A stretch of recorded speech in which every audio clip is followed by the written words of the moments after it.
Couple things real quick additionally. Next weekend, every weekend we try to do a day, it's just a kind of a beach day, where after church service, instead of having a time of hospitality, everybody comes prepared to go to the beach. Next Sunday's that day. We wait until after the beach badge checkers are done for the season, and those rotten people, don't we? We just despise those people. They're done. Benny's go home. I know all that stuff. It's funny. Benny's our home. So, yes, next weekend, come prepared. Or, if you live close by, you can go home and get your stuff and go afterwards. If you live far away, bring your stuff with you. We're going to basically pack everything up and just get out of here. Go over to Osborne Avenue, is where we go every summer. Park somewhere around there in Bayhead, and then bring food for yourself and for your family, because there's no one there to tell you can't bring food on the beach. We like that. Another thing I want to do is I got a postcard from Sammy, and it's addressed to the church. So I thought it would be right if we read it to the church. Dear church, it's Sammy. See, it's from Sammy, and he wrote it to the church.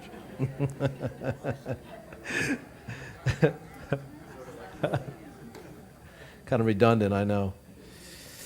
I miss you all very much. Thank you for praying for me. I hugely appreciate it. Hugely underlined 3 times. So I think he appreciates your prayers. And 3 exclamation points. So there's a theme. It's very hot here. But you kind of get used to it. Patmos is not what I expected it to be, but the Lord has me here to change a lot in me. I'm only getting by the grace of God, or by the grace and strength of Jesus Christ and your prayers. Again, thank you so much for praying for me. Hey, worship team, miss you guys, love you. I'll be home soon. It's in his hands, Sammy. So there you go. So keep him in prayer. Got the little postcard. You guys are welcome to come look at it afterward. And again, just remember him when you're praying. If you need a Bible this morning, put your hand up. Scott's back there ready to pass one out. You forgot your Bible, you want to follow along. Anybody forgot their Bible this morning, need a Bible? Put your hand up. By the way, 2 Wednesdays from now, not this one coming up, but the one after, the 23rd, as you remember, we're not going to be having our regular Wednesday service. Instead, we'll be doing we'll be going to the Calvary Chapel Old Bridge celebration, 25-year celebration. I did confirm that Pastor Chuck is scheduled to be there in person to speak, and I think they've now expanded it to 2 different services. So there's going to be, I'm pretty sure, a 6 o'clock and an 8 o'clock service rather than their normal, I think it's normally 7, is it not? If those of you who go up there sometimes, 7:30 sometimes? Okay, go check the CCOB website. It should be, I'm pretty sure it's going to be 6 and 8, 2 services, because there's going to be a lot of people coming for that. So, and by the way, get there early. If anyone who's ever been there, you know the parking situation.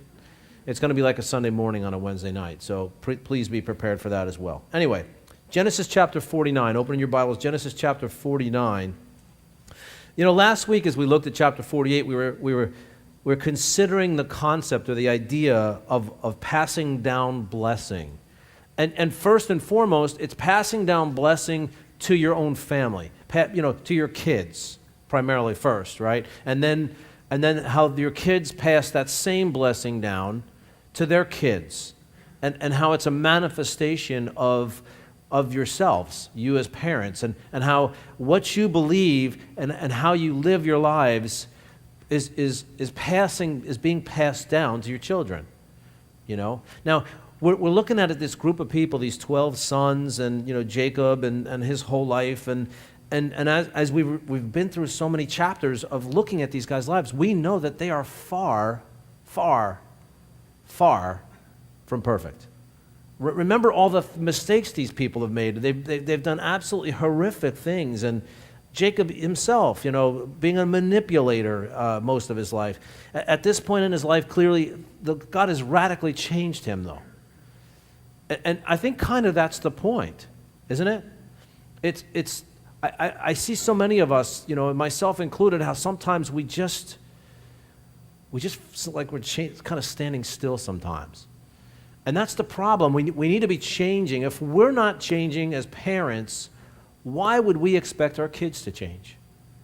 And Jacob has radically changed. There's been times in his life, many of them not recorded in Scripture. We don't have the benefit of it, where he's acknowledged the fact that his past was wrong and he had to make changes in the way he thought and the way he acted. And we saw, as a result of that, his kids changed radically too. But as we go through this list, we're going to see how some of that stuff's recounted as he remembers. And we also talked last week about the idea of not only passing the blessing down, but if you have the blessing, and we kind of defined the blessing this way. We talked about the blessing as having to do with a relationship with God. Remember? We talked about a relationship with God first has to be obtained. You have to first receive a relationship with God. It has to be obtained. And we all know how it's obtained, hopefully, by grace through faith. And that's the only way we can obtain a relationship. We obtain it. Then the second thing we talked about the blessing is that the relationship with the Lord has to be maintained.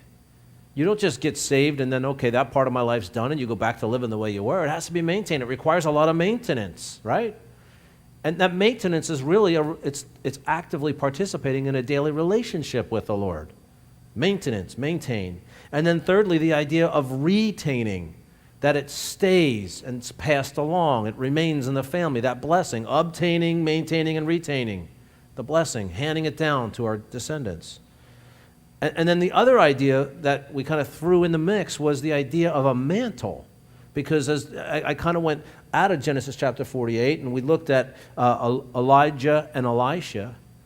And remember, Elisha asked for a double portion of Elijah's spirit as Elijah was knowingly about to leave, about to go to be with the Lord. And that's a whole radical scene as we read from that, from that account, and how, he said to Elisha, I don't know, this is a tough thing you ask of me. I don't have the ability to do that, but this is how you'll know if the Lord's answered that request.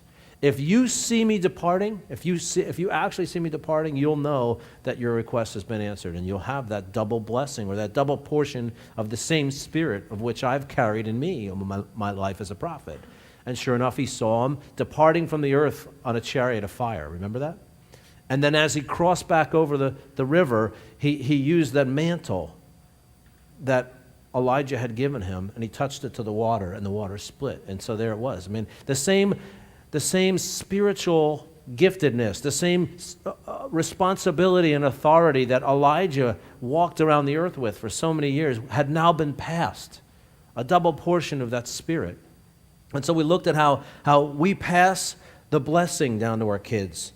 And then hopefully, as we obtain ourselves, as we maintain ourselves, and as we have a view of retaining, God puts on us spiritual authority and responsibility and spiritual gifts. And that's what we say, the Bible teaches that. And these are the things we pass down. And so this morning, it's really important as we get into chapter 49 that we remember we have to have this in view as we attempt to live out our lives. It's for the purpose of passing down a blessing and passing out a mantle, passing down a mantle. And we expanded that a little bit. It doesn't have to only be to our kids, but certainly that's the most direct reference to this chapter. But also, that's the work we do in the church. We're family. You're my brothers and sisters. And we're passing down to each other the idea of a blessing and a mantle. We go and we obtain and we maintain, and then we retain. And Jacob now in this chapter will speak specifically to each of his 12 sons about their future and about their kids, the future of their families individually. And we'll see how the future is affected by the past. This is an unfortunate reality, isn't it? Our future is directly affected by our past. It's just the way it is. And the consequences of sin from the past affect the future and the present. And how those who live with faith and obedience as he develops this are likewise repaid for their actions in life. So you have, you're going to see as we go through this chapter, there are those who because of past sins have forfeited certain rights going forward. There's consequences. And then on the other side we have those who have, denied the flesh, who have responded to God, who have confessed and repented, and their lives are transformed. And now there's a whole different outlook for them. Completely different. Now, before we go any further, let's be clear on one thing. It's not to say that past sin isn't forgivable or even erasable by God through one of his favorite tools in the relationship. He has this one tool that he loves to use in our relationship. It's called mercy. Isn't that good? Mercy. And mercy is the idea like, okay, I've done these sins in the past, and it would make perfect sense if the consequences of that would be that I'd have to live the rest of my life with something because of it. You know, there's obvious applications there. There are those, you know, who live past lives and have, you know, they're extraordinarily promiscuous and they have STDs, or there's those who live with addictions and the rest of their life is marked with pain and suffering because of that, and so on and so forth. We know all kinds of applicable things, but you know what? I mean, you can't read the book Harvest and not come away with the idea that God can erase those things, and he often does. And our participation in the blessing of the relationship we have with God, the obtaining, the maintaining, and the retaining of that relationship, our participation, our desire, our heart for that has to do with faith. And that's, again, us obtaining that mercy, God erasing these things. Now, as we look at these 12, okay, and we see how the sins of the fathers seem to revisit the sons, another Bible verse I'm indirectly quoting, you know, you'll see as Jacob talks to these kids, it's like, okay, this is what you're going to be like. This is going to be the character of your tribe. Your descendants are going to bear these same characteristics. And that's still true today. You know, families sort of still bear the characteristics of their fathers. And as I'm thinking about this, I'm thinking, you know, about young ladies, young single ladies. You could almost decide what kind of future you and your family are going to have by knowing the tribe of the man you're marrying.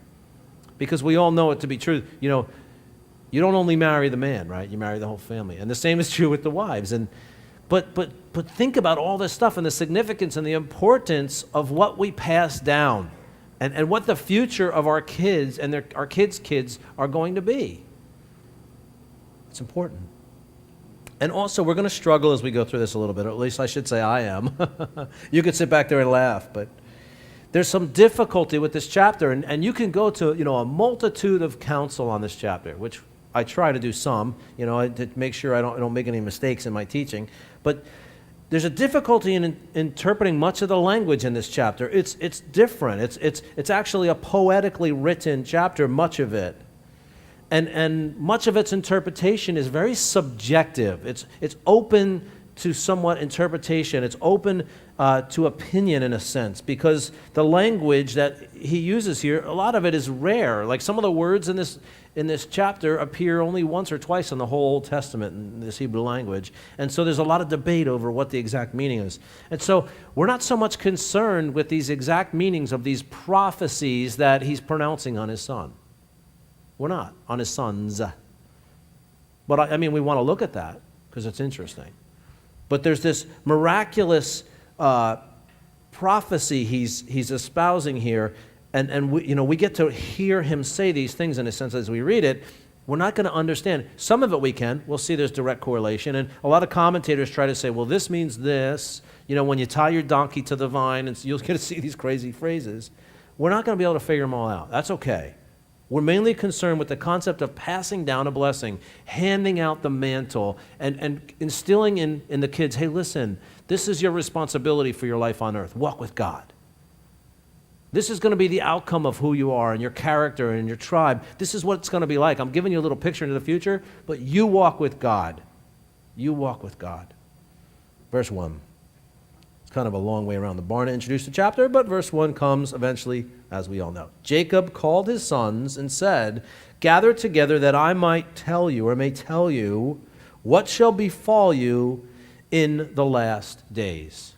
Now, it's an interesting phrase there at the end. Okay, we know he's gathering the boys together. The 12 are coming together. He just finished talking with Joseph and Joseph's two sons, Ephraim and Manasseh. Remember what he just blessed the one, gave the greater blessing to the younger one, which was strange, and now he calls the rest of them in. And I kind of think this is concurrent. I think this is all sort of happening at the same time, and all the boys come together. But notice this phrase at the end. He goes, gather together that I may tell you what shall befall you in the last days. It's an interesting phrase. And some argue that he wasn't necessarily talking about end times so much, and people, debate back and forth. But I find that interesting as we read some of this, and this prophecy, as I alluded to before, is a little bit cryptic, isn't it? Prophecy sometimes when we read it in the Bible, especially unfulfilled prophecy, is cryptic. We don't just read it and go, I know what this means. It's clearly this. There's great divisions in Christianity about the definitions or interpretations of a lot of prophetic language. But it's cryptic, and I wonder, what did he mean? Did he mean the last days? Well, there certainly seems to be some prophecies in here. Keep your antennas up, because you'll see some of the things he says in here. You go like, could this be a reference to the Antichrist? Could this be a reference to the rapture? You'll see some of those things in here. By the way, the gift of prophecy sort of ran in the family. Just like I was saying before, we pass gifts down. And Joseph has been able to tell people the future, because God spoke to him about it, and clearly Jacob here is able to do it. We know the apple didn't fall all that far from the tree here. Now, Gutzig points out, David Gutzig, that the phrase last days, that actually in Jewish traditions, they say that Jacob was about to bless his sons. This is how Jews sort of teach this passage, some of them, not all of them. And he was ready to tell them, quote, great secret concerning the end of time. But at that moment, the glory of God visited and left just as quickly, taking all trace of the knowledge of the great mystery, so he couldn't tell them. That's what Jewish tradition teaches about this, is that actually Jacob had somehow had this insight or knowledge or understanding into the end of times, that, that eschatology we've been studying on Wednesday nights, and he was about to reveal some of it, and that they believe that God visited him in that moment and left him only with the things that God would allow him to reveal. An interesting concept. We don't know that to be true, but it's also to consider that in the light of the things that are said here. And also, again, it's in poetic form, and so much of what was originally uttered, we don't know. Moses actually records this. It was passed down that he had said these things. Verse 2. This is where, as he begins to say, now listen what he says to them. He said, again, he repeats it, gather together, pull yourselves close. It's almost as if he already said gather together, and then he says it again. He's like, come closer. You all need to hear at the same time. There's 12 of them, so it's tight in there. But, gather together. He says, and hear, you sons of Jacob, and listen to Israel, your father. Jacob's, name was Jacob at birth, but God said at one point, he goes, I'm going to change your name to Israel, which meant, governed by God or obedient to God. And so he says twice, though. Once he says hear, and then again he says listen. And, there are those within Christianity, who they listen.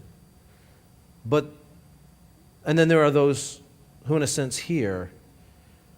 But here they say, Jacob's saying you need to listen and to hear. Maybe if you're a listener, or maybe if you're a hearer, you hear noise, and occasionally, you nod cluelessly so as to not get in trouble. And I think of the Peanuts. You guys ever watch the Peanuts, And the parents go, wah, wah, wah, wah, wah, wah, wah, right? And when they're in the classroom, you never actually see the adults. The adults are in the teachers in there, and you see the kids, they're sitting there in their desks, wah, wah, wah, wah, wah, wah, wah, and they're going. And I'm sitting there at home going, I don't understand a word you're saying. And it's kind of like that. That's hearing, but not really listening, right? And then if you're a listener, you're actively computing the words as you're listening. You're hanging on every word, but secretly you're thinking, maybe you're one of the sons here, and you're thinking, whatever, old man. You don't know nothing. You're going to be gone soon, and I'll determine my own future, right? Isn't that true of youth? They're listening to what you're saying, but they're like, you know what? You're okay. Yeah, just give me my blessing. I'm going to go on my way. And they're really listening to the words. But he says, no, listen and hear. Incline your heart, incline your mind, tune in to what I'm saying, because this is important stuff. Whether you agree with it or not, hear it, And so listen and hear, you sons of Jacob and Israel, your father. And I think he kind of threw that word in there, Israel. He says, you know what? I'm governed by God. You're my sons. Therefore, you should be governed by God. He says to Reuben first, he goes, you're my firstborn, my might and the beginning of my strength, the excellency of dignity and the excellency of power. Now, Reuben's sitting there thinking, that's right, I'm bad. Don't you boys look at me, man. And he actually later on wished that his father would have stopped right there, as we're going to see. And these things that he says, usually the firstborn would be the spiritual and the social leader of the family, the political figurehead of the family. And we have that sort of today in large families, especially large Italian families. The oldest brother, he sort of bosses around the other ones. And, at least I've seen that, not in my direct family, but in others that are within my Italian side of my family. But he would have the rights of the blessing. He would, in a sense, have the priesthood, be the ruling authority, in a sense. But instead of Reuben having all this incredible power in his family and having all this authority and responsibility, that would all be divided among the brothers rather than be centralized in him alone because of what we're going to see. Now, this is what he goes on to say to Reuben. He goes, yeah, you know what, you're my firstborn, the might in the beginning of my strength, and the excellency of dignity and the excellency of power. That's more about being the firstborn than it is about anything else. But then he says, but this is what I have to say to you. You're unstable as water. You're unstable as water. You ever try to walk on water?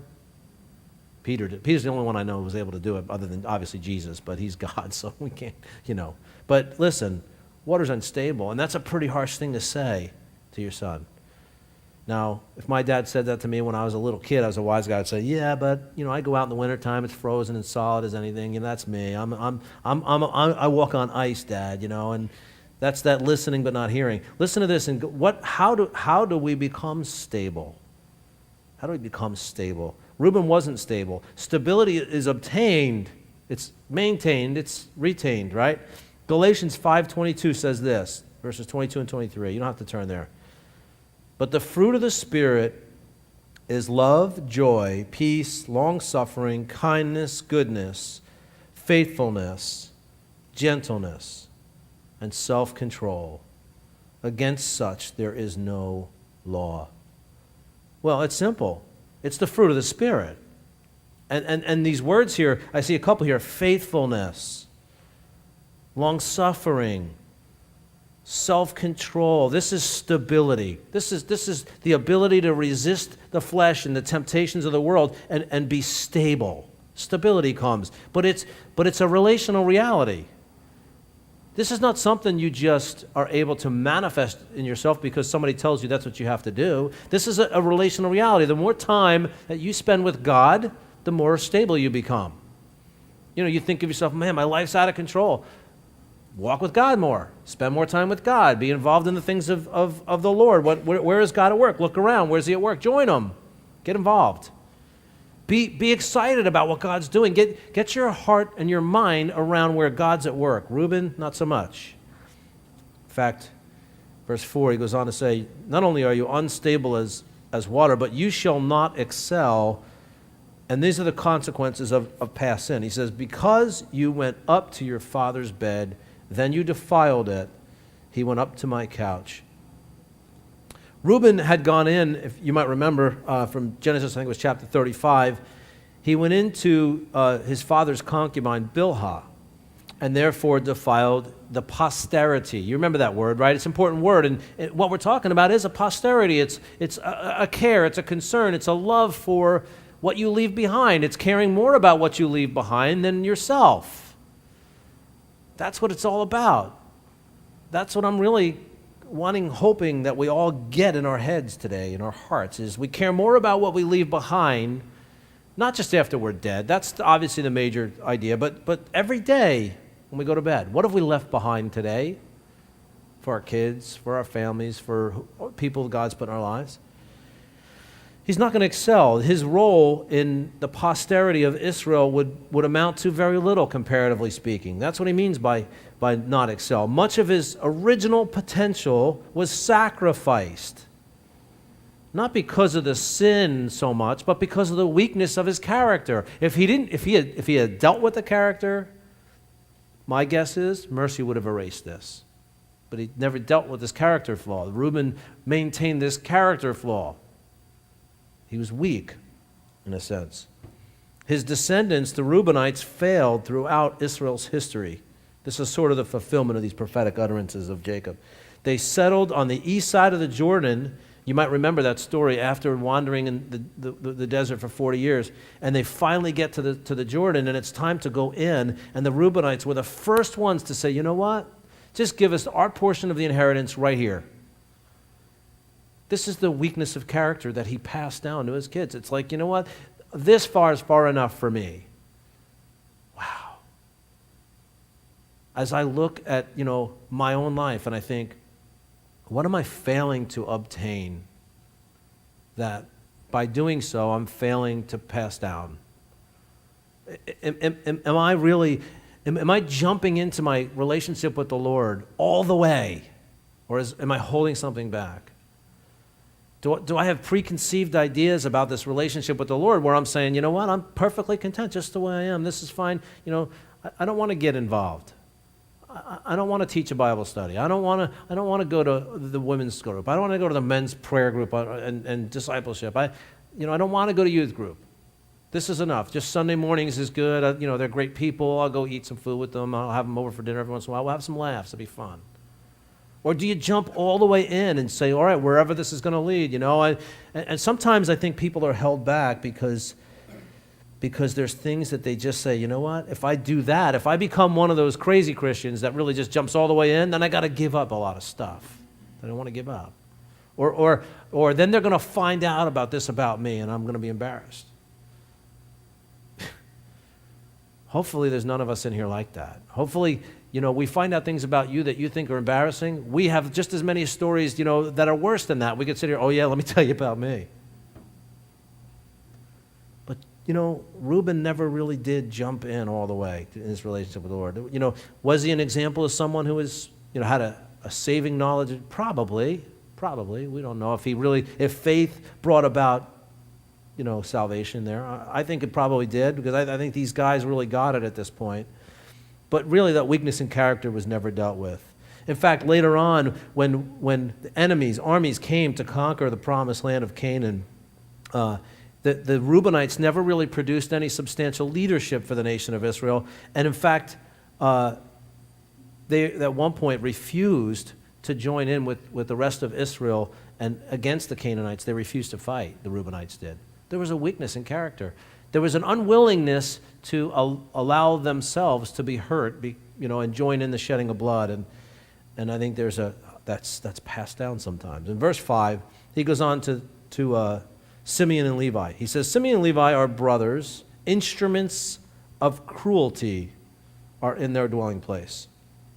Now, what we see as we go back from what we've learned already, as we look at some scriptural mentions of these two, these guys seem to be apt to, without any, concern, they shed blood callously. It just didn't mean much to them. Life itself, really was, these guys were radicals. They were angry people.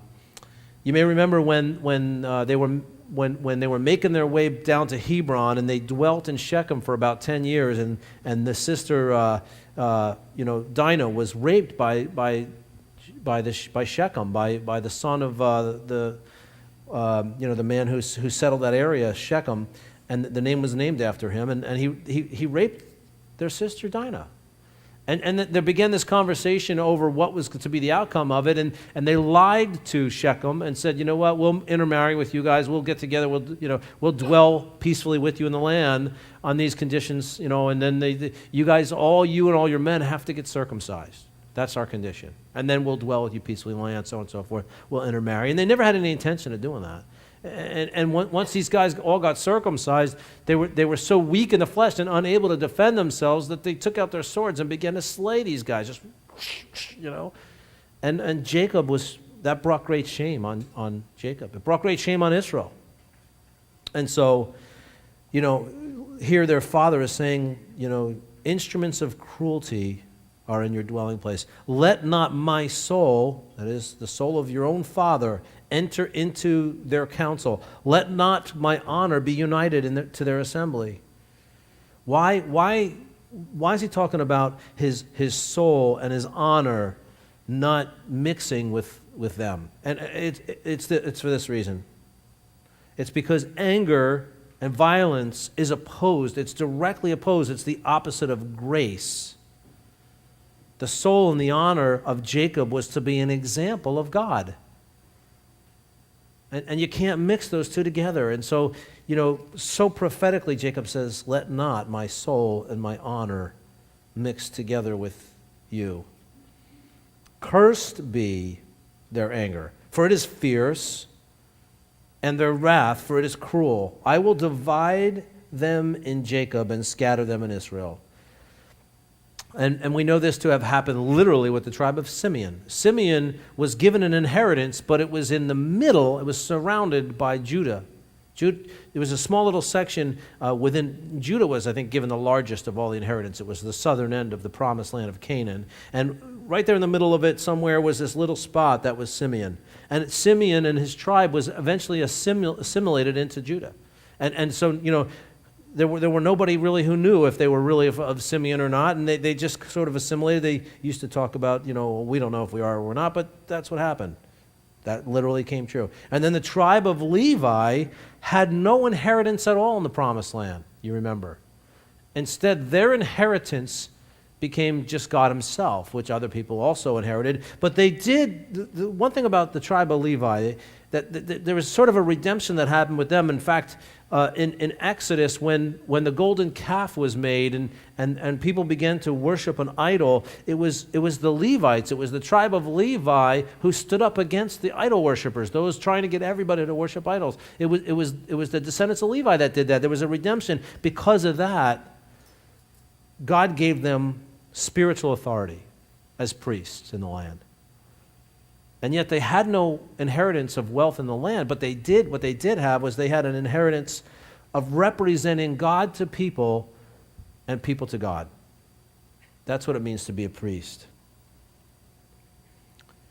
Henry Morris, as I studied this, he pointed out that the intensity and the aggression of the Levites was best directed in the service of the king.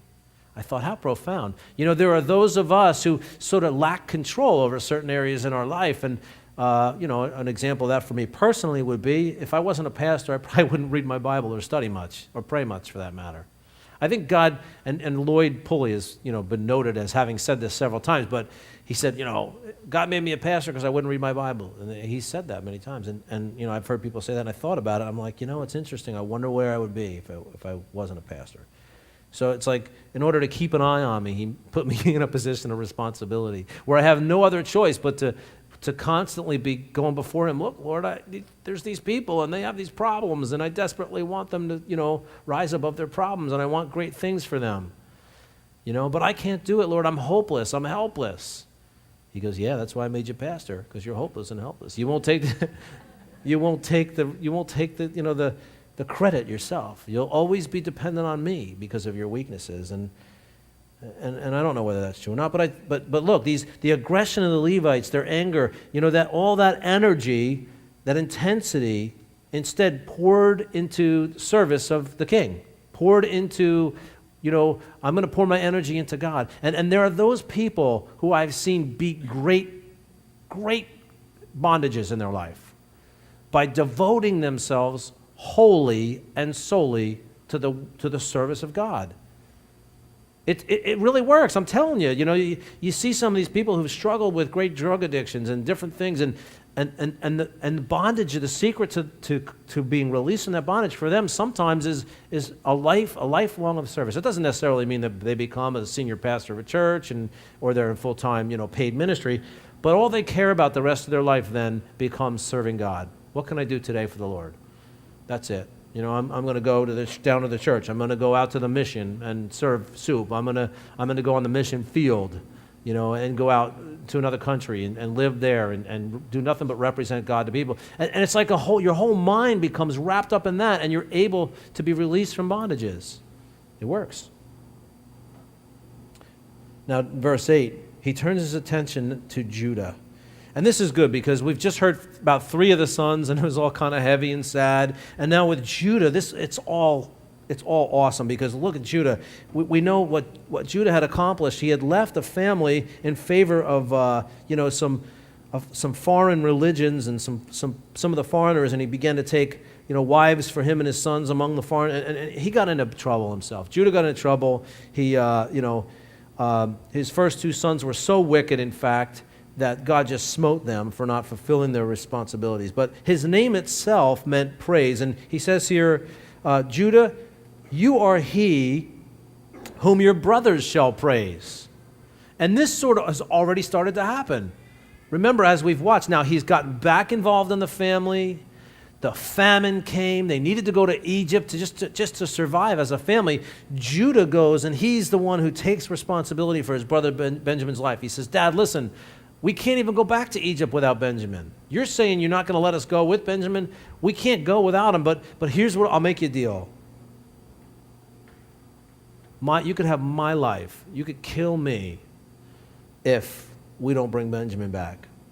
My life for his. He put his money where his mouth is. He invested in what he believed. And then he went down, and Joseph had so manipulated them that he convinced them that they were in trouble again by hiding the cup in Benjamin's sack, and then he took possession of Benjamin, and Judah said, look, we can't leave here without Benjamin.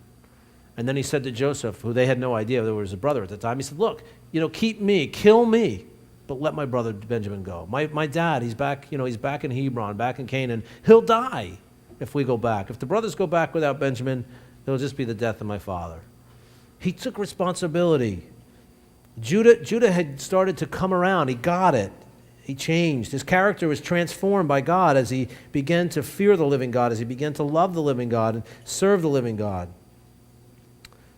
Jacob goes on to say to Judah, his son Judah, he says, your hand shall be on the neck of your enemies. When the Jews were under attack by the Canaanites, the Amorites, the Hittites, the Perizzites, the Parasites, termites, the tribe of Judah was well known as being the greatest army among the nation Israel. And so literally fulfilled. They were always the ones, if you had Judah, you didn't have, it was like, Judah, man, we got the tribe of Judah here, that's right. So the outcome's decided. These guys, they're fierce, they'll fight to the death, and they were large, they were a large tribe. And whenever they showed up, their hands was on the neck of their enemies. It's like you were going to win if they were there. And it goes on to say, your father's children shall bow down before you. And all his brothers eventually did, even as we saw in the past several chapters. They accepted Judah's leadership and his authority. That happened, literally happened. Then he goes on to say about Judah, and then this is where he gets flowery in his prophetic language, where it gets somewhat cryptic, where all the commentators, they'll debate over what's being said. He says, Judah is a lion's whelp from the prey, My son, you have gone up. He bows down, he lies down as a lion, and as a lion, who shall rouse him? As a nation within a nation, the tribe of Judah down there, in fact, eventually Judah becomes the southern kingdom. The kingdom was divided at one point, and we'll later see as we study other parts of the Old Testament, Ephraim became the northern kingdom, Judah was the southern kingdom. But as a nation within a nation, they would become like a lion that no one would dare arouse. It'd be like, stumbling upon a lion's den and it's sleeping and you're just like, right? You're not going, hey, I'm coming in. I don't think so. You don't wake a sleeping lion. And that's what Judah was like, and it literally became true. The nations around him feared him. Verse 10, the scepter. This is where Judah gets interesting. We're going to end with Judah today. Judah's going to be who we close with. And then we close on a positive note. It's fun. I like that. The scepter shall not depart from Judah. Jacob's authority. Now, we're going to see next week how Joseph receives a huge portion of Jacob's inheritance in terms of monetary wealth and property and other blessings. But here, the authority of Jacob's house, the scepter. The scepter is that thing that the king holds, and when he holds it up, everybody, whoa, oh my goodness, he's about to say something, It's like this is the symbol of his authority. Typically, the signet ring would be on it or whatever, and he would stamp, whatever he stamped into law was on the scepter. The scepter shall not depart from Judah. Jacob's authority was being passed directly to Judah, not Reuben. And the scepter of the messianic throne would come directly through Judah, as we know. The Messianic throne. The authority comes through Judah. The lawgiver, nor a lawgiver from between his feet. The prophecy here is projecting the authority of a king and the power of a judge. The authority of a king and the power of a judge. The judge decides the matters and says, this is right, this is wrong, you're guilty, you're innocent, so on and so forth. The king has absolute authority over all the realm and really manipulates everything to his own pleasure. Doesn't that sound like Jesus? He's the judge, he's the king.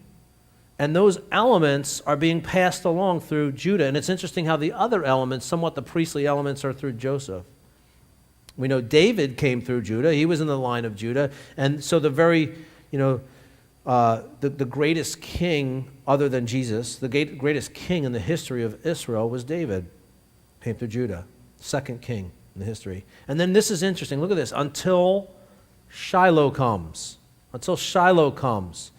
This scepter, the lawgiver, will not depart from between your feet until Shiloh comes. And to him, Shiloh, shall be the obedience of the people. There'll be a day when this Shiloh is able to bring obedience to the people. And boy, don't we need it brought to us? Because it's not in us, is it? Shiloh needs to bring obedience to us. It's when we come to the Lord and we have that relationship that the Lord, gives us the ability to obey. Now, the word Shiloh, it's got a difficult history in terms of interpretation. It's one of those words. But most likely, we believe it means, kind of the word, really, the etymology, it's probably peace. And used in this sentence, in the context, means one who brings peace. And one who would bring obedience, peace and obedience. Revelation 5:5 is an interesting reference. It says this, Revelation 5, verse 5. But one of the elders said to me, do not weep. Behold, the Lion of the tribe of Judah, the root of David, has prevailed to open the scroll and to loose its 7 seals. It's a direct reference to this verse. Jacob says you're going to be like a lion. You're going to be like someone. People are going to fear you. He's the king of the jungle, the lion, right?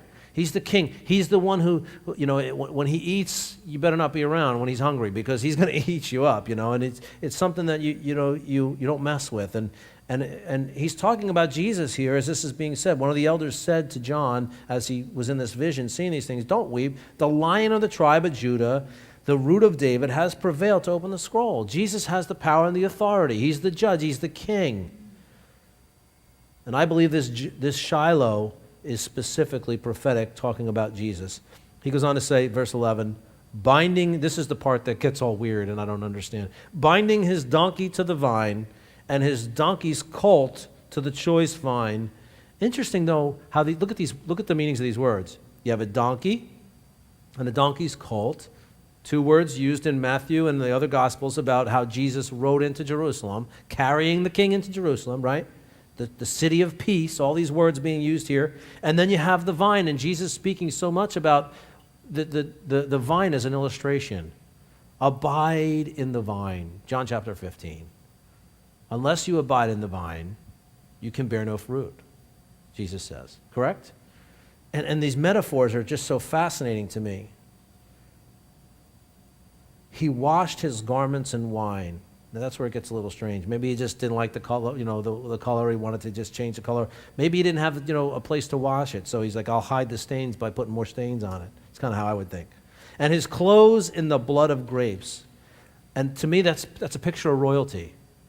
If you imagine a garment just, dyed with the color of grapes, doesn't it have a somewhat royal picture in like the red grape vine? It would just bring about like a purple. Purple's the color of royalty.